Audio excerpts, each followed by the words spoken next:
Hi, everybody. I'm Kelly Posner, Principal Investigator for the Suicide Risk Assessment at Columbia University. I always have to start this presentation with a statement of disclosure, which is all of our original work was funded by the FDA, and my institution has had research support as part of efforts to help execute regulatory requests, and I have never had any personal compensation at any time. All right, well, we're here to discuss administration of this scale, but I always like to start with a few minutes on the public health story behind its use and why it's actually a good thing that we're doing it.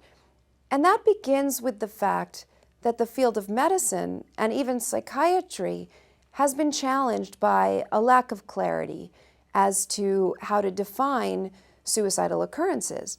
And corresponding to that, we've had no well-defined terminology, which very much cuts across research and clinical settings. So what happens is the same adverse event gets called 12 different things. Suicide attempt, not a suicide attempt, threat, gesture, and often the labels are negative, like manipulative, non-serious, but based on incorrect notions as to the relationship between seriousness and lethality. So somebody hears, oh, she only took 4 pills, we can't call that suicidal, when the data actually tells us something else. This will clearly have negative implications on how we manage. If we can't properly identify ideation and behavior, we certainly can't understand, manage, or treat it, no matter where we're trying to do so. This problem has had profound impact on our drug safety questions, but it even limits our confidence in epidemiological statistics, because if everybody's defining things differently, how can we compare across settings? In clinical trials, we can't interpret what we're needing to make sense of. So adverse events that should be called suicidal are missed, and things that are inappropriately called suicidal. Now, these next slides are examples of the problem that I'm talking about, and they come from the various RCTs that went into the FDA safety findings. And again, they reflect the problem. The first one says, patient attempted to hang himself with a rope. Investigator did not consider this a serious adverse event, but rather part of the personality disorder. So you see, suicidality was not indicated in that label. The overdose of 6 capsules was in fact intentional, yet called accidental overdose. This next one we call the slap heard round the world because it's been written a lot about.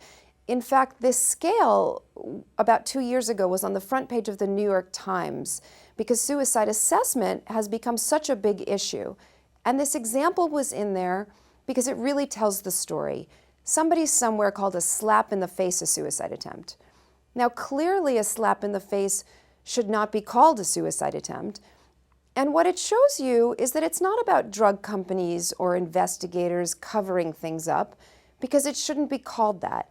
It's about the fact that there's been no training or standardization in how to do this. Here's another one on the bottom. This is a schizophrenic, hit his head on the wall, explained it was like his thoughts were about to explode, inappropriately called suicide attempt. So that's the problem. What happens when we start to do something about it?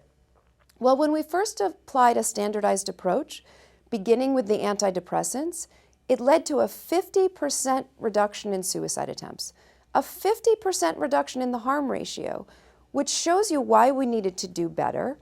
And that's consistent with findings that misclassification can lead to overestimation of true risk in this context. But even that's not enough, doing something systematic. And what I mean by that is all the previous trials, including psychiatry trials, have not been designed to answer the questions we needed answered. They weren't set up to assess for suicidality. So in the previous risk findings, we had to make the best sense of limited information. We had to rely on spontaneously generated adverse events. The problem with doing that is that people on active medications have more side effects, headache, stomach ache, whatever it may be. It may just be that an investigator had more contact with a subject because of increased side effects, and therefore more time to hear about suicidal occurrences, as opposed to it being a true difference in risk. And we have many analyses where when we have systematic data, we don't see the risk we see with adverse events. So the first thing we're doing here is avoiding false or misleading results. Now, this scale was actually first designed in a national trial to meet the need for something to track suicidality and look at change. It is the prospective counterpart of the system we developed for the FDA, which is why FDA and other agencies are often asking for its use whenever we have the luxury of collecting new data. It was developed by a number of leading experts. It's actually a collaboration with Beck's group. You may be familiar with their depression and suicide scales. It's evidence-based and it's low burden. It's got a very short administration time. But it uniquely assesses both behavior and ideation. Even when we do one of those large suicide studies and we can take as much time as we want, we have to do one measure of ideation, one of behavior. Nothing had really put them together. It's simply a 1 to 5 rating for suicidal ideation, from a wish to die through an active thought of killing oneself with plan and intent. It can be as little as 2 questions for ideation. So you say, have you wished you were dead or wished you could go to sleep and not wake up? Or have you actually had any thoughts of killing yourself? If the answer is no to both of those questions, there is no ideation, so you move on to behavior. Behavior covers the spectrum. It fixes the problems we've seen in the past. It gives you the definitions. It gives you the questions to ask to figure out what to call something. It's what we call semi-structured, and that means it's a flexible format. The questions are provided as helpful tools. It's not required to ask any or all of them, just enough to get the right answer. The most important thing is for you to gather enough information to decide if you should call something suicidal or not. So for example, if you say, have you made a suicide attempt? And the patient says, yes, I took 50 pills because I definitely wanted to die, you'll see in a few moments you have enough information to call that a suicide attempt, and you don't need to ask additional unnecessary questions. Sources of information. With questionnaires like this, you're encouraged to use any and all sources of information that inform your best answer. Typically, the subject gives you the best insight into their suicidality, but that's not always the case. Let's say a husband or wife of your subject calls you up and tells you about their husband or wife, your subject being in the hospital. This is what they wrote in the suicide note. You will have enough information to check off attempt on your form according to the other source of information, and you don't necessarily need to speak to the subject directly. Okay, this is the range of types of ideation, and what this is doing is articulating what we've been trained in psychiatry to do for many years. It just hasn't necessarily been spelled out like this. Once again, beginning with a wish to die, have you wished you were dead or wished you could go to sleep and not wake up? Or have you actually had any thoughts of killing yourself? Again, no to both of those questions, there is no ideation. You move on to behavior. However, if it's yes to the second question, have you actually had any thoughts of killing yourself? Then you ask 3, 4, and 5. Have you been thinking about how you might do this? Have you had these thoughts and had some intention of acting on them? Or have you started to work out or worked out the details of how to kill yourself? You can't have methods, intent, or plan if you don't have a thought of killing yourself. Those are subcategories of it. Now, once you determine if there is a thought, you ask a few follow-up questions about the most severe thought. We're going to go through the questions, but the reason those questions are there is because Beck's group went through the scale of suicidal ideation with us, and those were the items that were significantly predictive of completed suicide. So if there is a thought about the most severe, you say, how many times have you had these thoughts?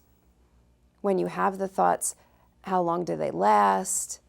Can you stop thinking about killing yourself or wanting to die if you want to? Are there things, anyone or anything like family, religion, pain of death, that stopped you from wanting to die or thinking about committing suicide? And finally, what sorts of reasons did you have for thinking about wanting to die or killing yourself? Was it to end the pain or stop the way you were feeling? In other words, you couldn't go on living with how you were feeling. Or was it to get attention, revenge, or a reaction from others? Or both?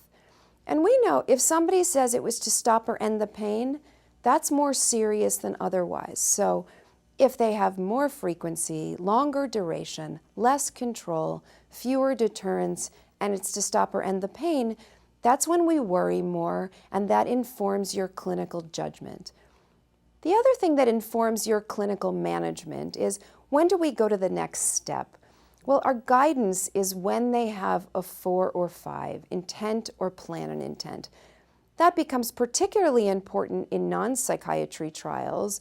So for example, in obesity trials, there's an FDA guidance that says only when someone has a 4 or 5 is when you trigger referral to a mental health professional.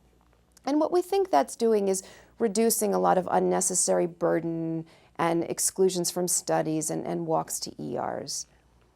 Okay, we're moving on to behavior, and the behavior section is driven by this definition of suicide attempt, which is a self-injurious act committed with at least some intent to die as a result of the act.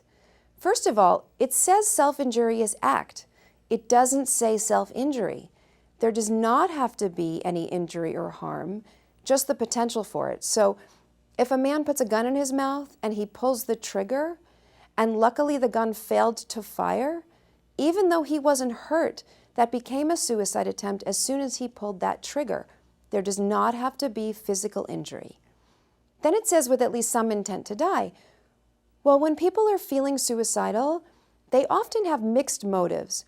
It just has to be that any part of them was doing this to end their life for us to call it a suicide attempt. So if 5% of them wanted to kill themselves and 95% wanted to make their girlfriend angry, that's what it gets called. It used to be somebody would say, did you want to kill yourself? The answer would be no, they'd move on. Very often with that second question, did any part of you want to kill yourself, you get a very different answer. And then it says as a result of the act. That means the behavior and the intent must be linked. It must be the why, at least in part. Sometimes people cut because they're self-mutilating and they always have a background suicidal thought. Those two things do not equal a suicide attempt. It must be the why, at least in part. And finally, we can infer intent clinically from behavior or circumstance. One way we can do that is if someone denies intent to die, but they thought it could have killed them. Another is what we call clinically impressive circumstances. That's a highly lethal act where no other intent but suicide can be inferred, like trying to shoot oneself in the head, or jumping from an 8th story, or setting oneself on fire, or taking 200 pills. No matter what they say, we can't infer anything but that. Now, the other important thing to note about what we call suicide attempts is as soon as the first pill is swallowed or the first scratch with a knife is made, even if they change their mind 2 seconds later, and you know logically it couldn't have hurt them yet, it doesn't matter. As soon as that pill has been swallowed or that scratch has been made, it's already become a suicide attempt. Now, remember I said you don't have to ask any or all questions, just what you need? Well, it may be that a subject doesn't recognize something should be called a suicide attempt. So it may take you that second question. Have you done anything to harm yourself for you to even know that you have something to assess? And what we're doing is distinguishing attempts from non-suicidal self-injurious behavior. That's when they engage in the behavior purely 100% for reasons other than to end one's life. What we think of as self-mutilation, that's to relieve internal pain, feel better, feel something, or what we call affecting external circumstances.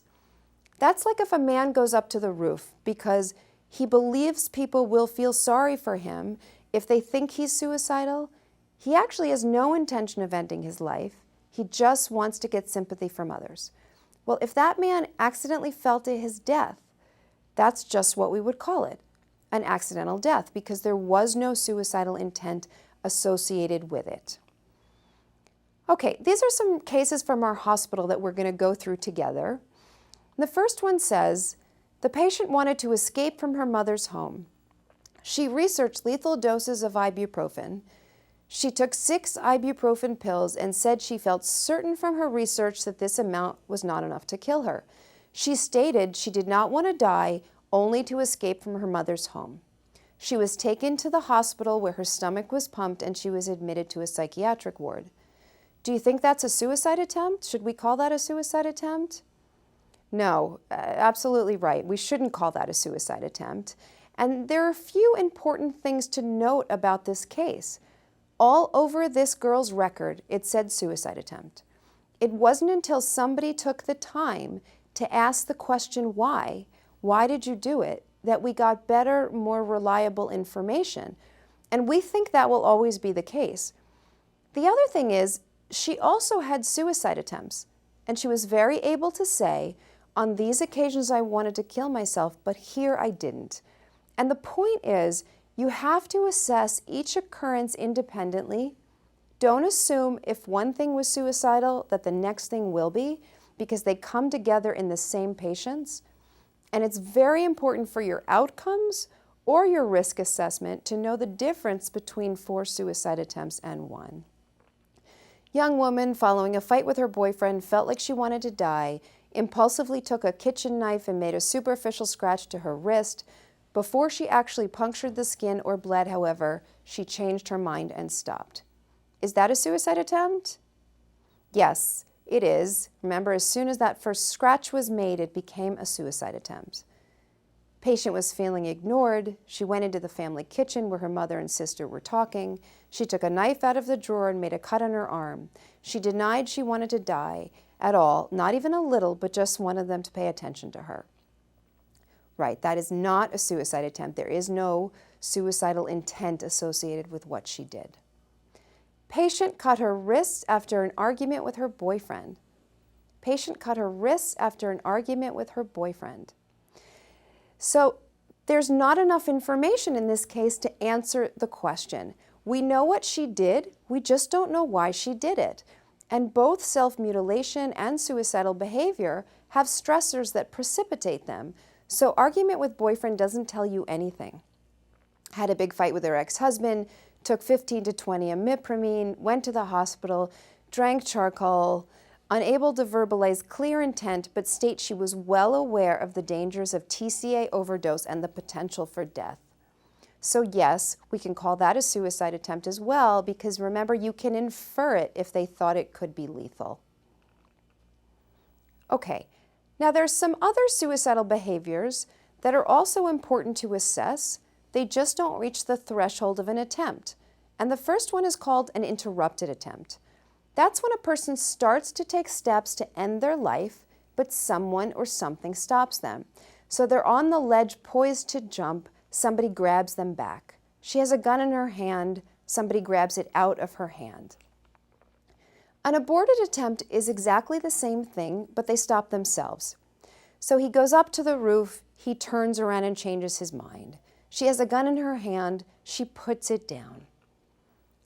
And the final category is any other behavior.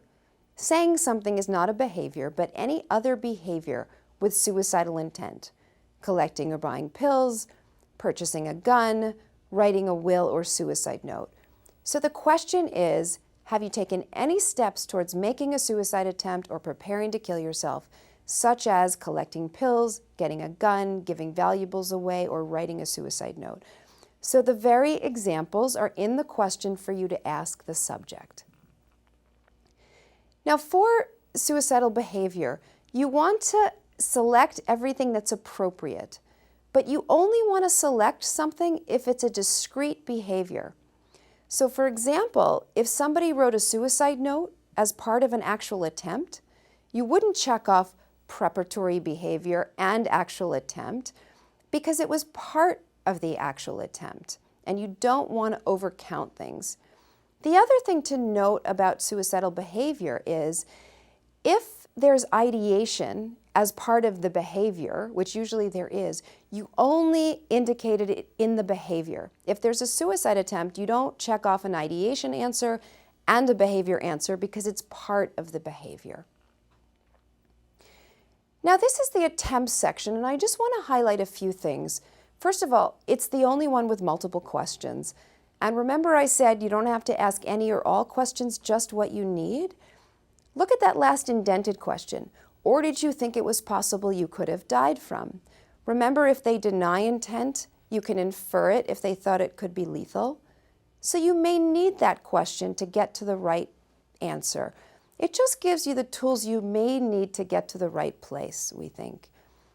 And then at the bottom it says, has subject engaged in non-suicidal self-injurious behavior? We think that's really important because what that does is give you credit for having appropriately assessed something and ruling it out. If that weren't there for the self-mutilation cases, etc., it would just be nose down the page, and it wouldn't be reflected that you asked the right questions and decided something shouldn't be called suicidal. Completed suicide is on the form. It can happen in any setting. A similar example to the one I gave before, let's say a husband or wife of your subject calls you up and tells you about your subject's tragic suicide, or you may have medical examiner records. If you have enough information, that is what you would indicate. Lethality. We answer a lethality question for potential suicide attempts only. And if there was medical damage, we answer it in terms of what actually happened in terms of medical damage. Not what could have happened or should have happened, but what actually happened. This is the item. This is a compilation of the Beck Medical Lethality Rating Scale. This is a 0 through 5. 0 is no physical damage or very minor physical damage, e.g. surface scratches. So even a surface scratch can be a 0. 4 is severe physical damage, medical hospitalization, not psychiatric, because we're talking about medical damage here. But to circle the right answer, you need to ask 1 or 2 open-ended questions. So for example, if they cut, did it require a Band-Aid or a bandage? Did it bleed a little or profusely? Again, to be able to circle the right answer. Now, if there is no medical damage, like the gun that failed to fire, we answer 1 question about potential lethality. Another example where we would do that would be if somebody laid on the train tracks with an oncoming train, but they were pulled away before they were run over. As soon as they laid on those train tracks, by the way, that became an actual attempt, and both of those would be a 2. Behavior likely to result in death despite available medical care. Because if they had been run over by the train or the gun had not failed to fire, likely they would have died no matter what. Now on the form it says, if yes, please describe. What's the most important thing to write there or in your free text? What did they do and why did they do it? The pieces of evidence of why you did or didn't call something suicidal. Always remember to assess ideation and behavior independently. Don't assume if they deny ideation, they won't have behavior. There are people who think they've never had a suicidal thought in their life that will tell you they've made suicide attempts because they don't make the connection. Timeframes. The first time you do this in a new study, for behavior, you're capturing all lifetime occurrences, the total number of attempts ever, etc. But for ideation, we treat it a little bit differently because it would be hard to average a thought across a lifetime. It wouldn't be very representative. So the reference time point there is the time they were feeling the most suicidal. The time in your life you were feeling the most suicidal, did you wish you were dead, etc. And actually Beck's group finds that time frame to be the most predictive of completed suicide, so it seems to have the most clinical meaning. And sometimes this scale is being put in the middle of ongoing trials because some good data is better than no good data, or for safety monitoring. In that case, there's something called an already enrolled subjects version, and that baseline covers 2 periods, prior to study start and since study start. So before you came into the study, how many attempts had you made, and how about from the study start till now? And whichever the case, every time you see the patient after that, you use the since last assessment version, since last visit, and that captures all events and types of thoughts since the last assessment. Since I last saw you, have you done anything or had thoughts of? So a few more case examples. Patient experienced heartbreak. She took 4 clonazepam, called a girlfriend, and talked her, cried it out. She was dismissive of its seriousness, but indicated she wanted to die at the time she took the overdose. Now, what would we call that? An attempt, interrupted, or aborted? Attempt, interrupted, or aborted? It would be called an attempt, because remember, as soon as she took that first pill, it became a suicide attempt. During pill count, the study staff discovered that 6 tablets were missing. Upon questioning, the patient admitted she was saving them up so she could take them all together at a later time in order to kill herself. Interrupted, aborted, or preparatory behavior? Preparatory behavior. Collecting pills is the very example that's even in the question. Patient reported he first started thinking about killing himself when he was 12. He thought about how easy it would be to pretend to fall in front of a bus before it was able to stop, so that it would look like an accident. Although he thought about it often, he said he didn't have the courage to do it. Now that's obviously ideation, but the type of ideation is thoughts with methods. This isn't a plan yet. A plan would be more detailed. A plan is next Tuesday at 3 o'clock, I'm going to go into my husband's medicine cabinet when I know he's going to be away at the office so he can't come home to stop me. A plan would be more detailed.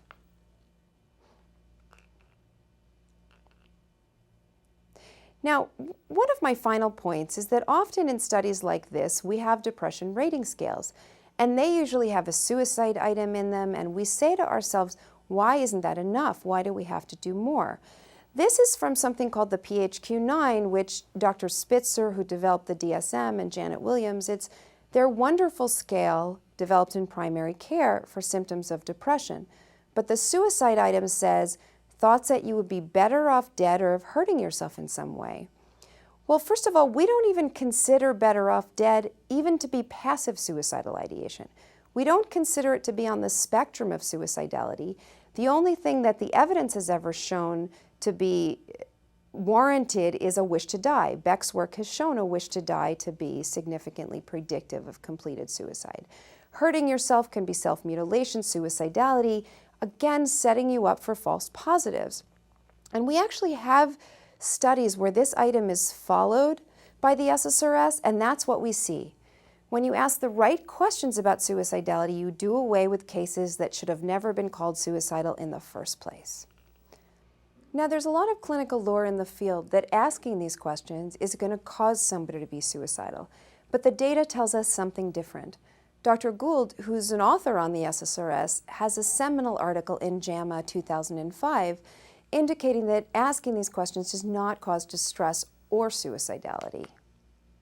Now, this is my email. It's also on the front of your form, and I really encourage you to reach out if you have any questions about how to give the scale, what to call something. And these last few slides are just for your reference. This first one reflects all of the different types of indication where this scale has been used for quite a while, across all of psychiatry, but really across most of non-psychiatry as well. And this one shows you where it's being used clinically and internationally or about to be used. World Health Organization Europe best practices, it's about to go into the US Army, inpatients, outpatients, hospitals, emergency rooms, general medical, psychiatric, schools, college campuses, VAs, national organizations, the American CDC surveillance definitions are now the Columbia definitions, essentially. So to us, this is the very good news, because what this reflects, hopefully, is that we're all beginning to speak the same language, which will in turn, hopefully, also foster more precise communication. And in clinical trials, it's across all phases. It's over 90 languages, all types of interventions, but not just for safety, because if an intervention works, suicidality may be reduced, and it's nice to have something to document that. And it's also increasingly used to operationalize inclusion-exclusion. You know, in the past it used to say serious risk, acute risk, bad risk, and nobody knew what the heck that meant. So it's helping to operationalize that more. So on that note, that is the end of my formal presentation, and I thank you for your attention.